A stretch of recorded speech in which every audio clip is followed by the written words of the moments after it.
क्या आपने भी टीवी में ऐड देखकर 1 करोड़ रुपए का टर्म इंश्योरेंस घर बैठकर चुटकियों में सिर्फ 500 रुपए पर मंथ के प्रीमियम से लिया है? अगर आपका जवाब हाँ है तो इस वीडियो को जरूर देखिएगा। हेलो दोस्तों, मेरा नाम है सुल्तान अहमद खान और मैं स्वागत करता हूं आप सबका आपके अपने यूट्यूब चैनल पे। दोस्तों, टर्म इंश्योरेंस के बारे में तो सबने सुना होगा। टर्म इंश्योरेंस वो इंश्योरेंस होता है जिसका मैच्योरिटी क्लेम नहीं मिलता और वो सिर्फ डेथ क्लेम के लिए एलिजिबल होता है। तो बहुत से लोग होंगे जो टर्म इंश्योरेंस से प्यार करते हैं, टर्म इंश्योरेंस के बारे में जानते हैं, टर्म इंश्योरेंस लेना चाहते हैं या ले चुके हैं। तो आज हम टर्म इंश्योरेंस के उस काले सच के बारे में बात करेंगे जिसके बारे में बहुत लोगों को नहीं पता। और इस टर्म इंश्योरेंस के काले सच को जानना आपके लिए उतना ही जरूरी है जितना कि आप टर्म इंश्योरेंस को जानते हैं।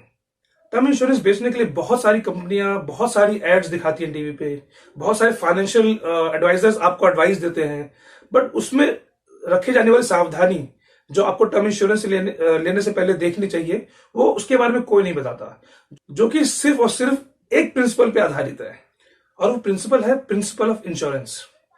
दोस्तों, क्या आपको पता है कि सबसे ज्यादा रिपुटेशन ऑफ क्लेम यानी कि रिजेक्शन ऑफ क्लेम कौन से इंश्योरेंस में आते हैं? जी हाँ, वो है टर्म इंश्योरेंस। और इसका सिंपल रीजन है दोस्तों कि क्लेम होते हैं बड़े, लाइक 50 लाख का क्लेम, 1 करोड़ का क्लेम, 2 करोड़ का क्लेम, 5 करोड़ का क्लेम। ये क्लेम जो होते हैं छोटे मोटे नहीं होते, 3, 4, 5 लाख 10 लाख के इंश्योरेंस नहीं होते। ये जनरली टर्म इंश्योरेंस करोड़ में होता है, लाख 50 लाख से ऊपर का होता है। तो इसलिए इसमें रिजेक्शन के चांसेस बहुत ज्यादा होते हैं, क्योंकि इसमें एक प्रिंसिपल जो हम लोग इंश्योरेंस लेते वक्त भूल जाते हैं, वो है प्रिंसिपल ऑफ इंश्योरेंस। उसका हम ध्यान नहीं देते। तो आइए जानते हैं प्रिंसिपल ऑफ इंश्योरेंस होता क्या है और हमें टर्म इंश्योरेंस लेते वक्त किस किस चीजों की सावधानी बरतनी चाहिए। तो दोस्तों, जब भी हम एक इंश्योरेंस लेने जाते हैं तो हमें एक प्रपोजल फॉर्म सबसे पहले भरना होता है। और ये जो प्रपोजल फॉर्म है, ये पूरा का पूरा प्रिंसिपल ऑफ इंश्योरेंस पे बेस्ड होता है। वैसे तो 5 तरह के प्रिंसिपल्स होते हैं, बट जो प्रिंसिपल आपके टर्म इंश्योरेंस में काम करता है वो प्रिंसिपल का नाम है डिस्क्लोजर ऑफ मटेरियल फैक्ट। यानी कि आप प्रपोजल फॉर्म भरते वक्त जिस जिस इंफॉर्मेशन को डिस्क्लोज कर रहे हैं, वो सही कर रहे हैं, गलत कर रहे हैं, वो पूरा का पूरा उस पर बेस्ड होता है।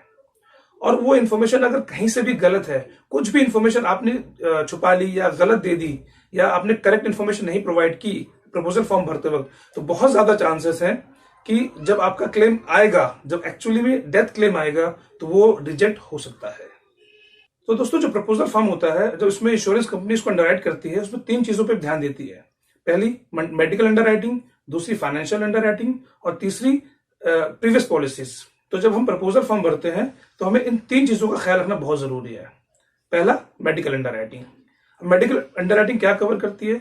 फॉर एग्जाम्पल, किसी को हार्ट का इश्यू है, किसी को लंग की प्रॉब्लम है, किसी को किडनी का इश्यू है, या कोई भी इश्यू है, या वो स्मोक करता है या अल्कोहल लेता है, कोई भी ऐसा इश्यू जो मेडिकली रिलेटेड है और हम उसकी इंफॉर्मेशन करेक्टली प्रोवाइड नहीं कर रहे अपने प्रपोजल फॉर्म में, तो उसमें बहुत ज्यादा चांसेस है कि इंश्योरेंस कंपनी जब क्लेम आएगा तो उसको चेक करे कि आपने जो डिक्लेरेशन दी थी उसके अकॉर्डिंग वो चीजें हुई है कि नहीं हुई है। यहाँ पे एक क्वेश्चन मार्क आता है कि आप ऑनलाइन पॉलिसी ले रहे हैं और आप डिक्लेयर कर रहे हैं कि आप फिट हैं, विदाउट मेडिकल आपने डिक्लेरेशन दे दी कि आप फिट हैं, आपने 1 करोड़ रुपए का टर्म इंश्योरेंस ले लिया।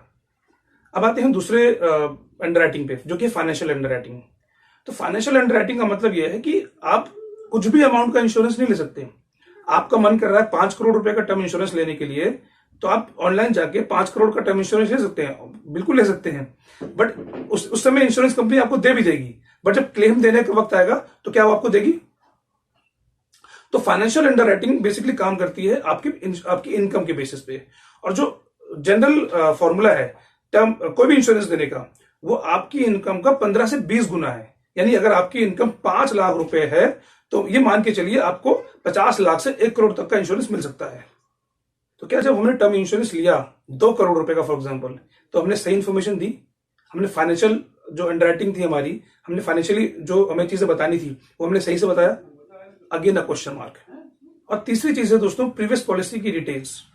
ज्यादातर ऑनलाइन पोर्टल्स का जो फोकस होता है वो न्यू इंश्योरेंस पे होता है, और वो इस चीज पर ध्यान भी नहीं देते कि आप क्या फिल कर रहे हैं, प्रीवियस पॉलिसीज दे भी रहे हैं कि नहीं दे रहे। उन्होंने तो फॉर्मेट बनाया हुआ है प्रीवियस पॉलिसीज के लिए, बट आप क्या करते हैं, आप उसमें एनए लिख देते हैं, नील लिख देते हैं या नो लिख देते हैं। और एक्चुअली में जब क्लेम आता है दोस्तों, तब क्या होता है? और मैं आपको एक बात बता रहा हूं, मेडिकल अंडरराइटिंग, फाइनेंशियल अंडरराइटिंग या प्रीवियस पॉलिसी की डिटेल्स अगर हमने सही से नहीं दी, तो दोस्तों जब एक्चुअल क्लेम आएगा तो हम या मैं या आप किसी के पास भी वो क्लेम आएगा तो हम लोग नहीं रहेंगे। तो क्या होगा दोस्तों, हमारी फैमिली उसमें धक्के खाएगी। क्लेम हो सकता है कि रिजेक्ट कर दें, तो दोस्तों वो लोग धक्के न खाएं हमारे जाने के बाद। इससे बेहतर तरीका क्या है, हम लोग जब भी इंश्योरेंस लें, चाहे वो ऑनलाइन लें चाहे वो किसी एजेंट के थ्रू लें, हमें डिस्क्लोजर ऑफ मटेरियल फैक्ट का ध्यान रखना है। यानी हम जो प्रपोजल फॉर्म में भर रहे हैं या हमारा जो एजेंट है प्रपोजल फॉर्म में भर रहा है, जो चीजें फिल कर रहा है, वो जो करंट सिनेरियो है, मेडिकली जो सिनेरियो बन रहे हैं या फाइनेंशियली जो सिनेरियो बन रहे हैं या प्रीवियस पॉलिसीज के जो भी हमारे पास डिटेल्स हैं, वो उसके अकॉर्डिंग है कि नहीं है, वो होना बहुत जरूरी है। तो दोस्तों एक छोटी सी कैलकुलेशन करते हैं।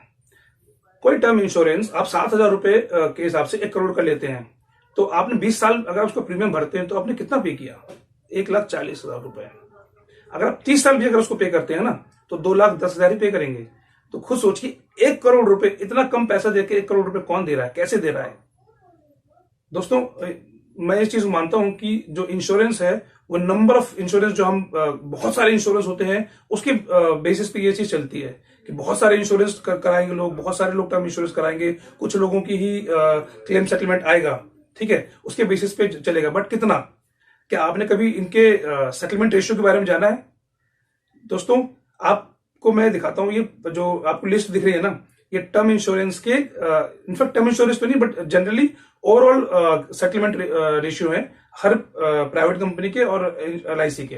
तो उसमें आप देख सकते हैं दोस्तों कि LIC या एक दो इंश्योरेंस कंपनी को छोड़ दो, प्राइवेट इंश्योरेंस कंपनी को छोड़ दो, बाकी लोगों का सेटलमेंट रेशियो में कितना फर्क है।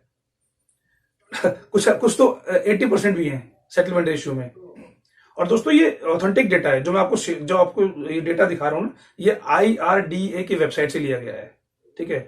तो ये आप कभी भी इंश्योरेंस लें तो सेटलमेंट रेशियो को भी जरूर देखें कि सेटलमेंट रेशियो क्या है।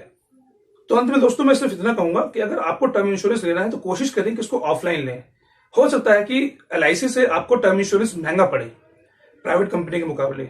यहाँ आपको 7,000 रुपए देना पड़ रहा है 1 करोड़ के लिए, वहां शायद आपको 14,000, 15,000 रुपए या 20,000 रुपए भी देना पड़ सकता है 1 करोड़ रुपए के टर्म इंश्योरेंस के लिए। मगर ये जान लीजिए, जब आप LIC से टर्म इंश्योरेंस लेने जाते हैं ना, वहां पे आपके सारे मेडिकल होते हैं, अलग अलग तरह के टेस्ट होते हैं, फाइनेंशियली आपकी चीजों को लिया जाता है, आपके ITRs को लिया जाता है, आपकी इनकम, अगर सैलरी स्लिप्स है तो सैलरी स्लिप लिया जाता है, 3 साल की ITR ली जाती है, तब जाके एक टर्म इंश्योरेंस मिलता है। और वो केस डिवीजन में पास होता है, ब्रांच ऑफिस पास नहीं कर सकती उस टर्म इंश्योरेंस को, वो term insurance zonal office, division office में जाके पास होता है, ठीक है। तो कोशिश करिए कि आप उस कंपनी पे भरोसा करिए जो कंपनी आपको टर्म इंश्योरेंस का पैसा वापस करेगी, हमारे आपके न रहने पे। LIC ने अगर आपकी पॉलिसी को पास कर दिया, अगर आपके सारी अंडरराइटिंग करने के बाद पॉलिसी नंबर जनरेट कर दिया, इसका मतलब है दोस्तों उन्होंने ब्लैंक चेक पे साइन कर दिया है। जितना आपका इंश्योरेंस है उस टर्म के दौरान कभी भी कुछ मिसहैपनिंग होती है तो वो पैसा मिलना ही मिलना है, इसमें कोई डाउट ही नहीं है। दोस्तों बस इतना ही आज की वीडियो में। आशा करता हूं आप लोगों को वीडियो अच्छा लगा होगा। अगर आपको ये वीडियो अच्छा लगा हो तो लाइक करें, कमेंट करें, शेयर करें एंड सब्सक्राइब करें। तो दोस्तों इस वीडियो में बस इतना ही। आप अपना ध्यान रखिए, अपनी फैमिली का ध्यान रखिए और मिलेंगे अगली वीडियो में। तब तक के लिए take care, bye bye, God bless you all, thank you.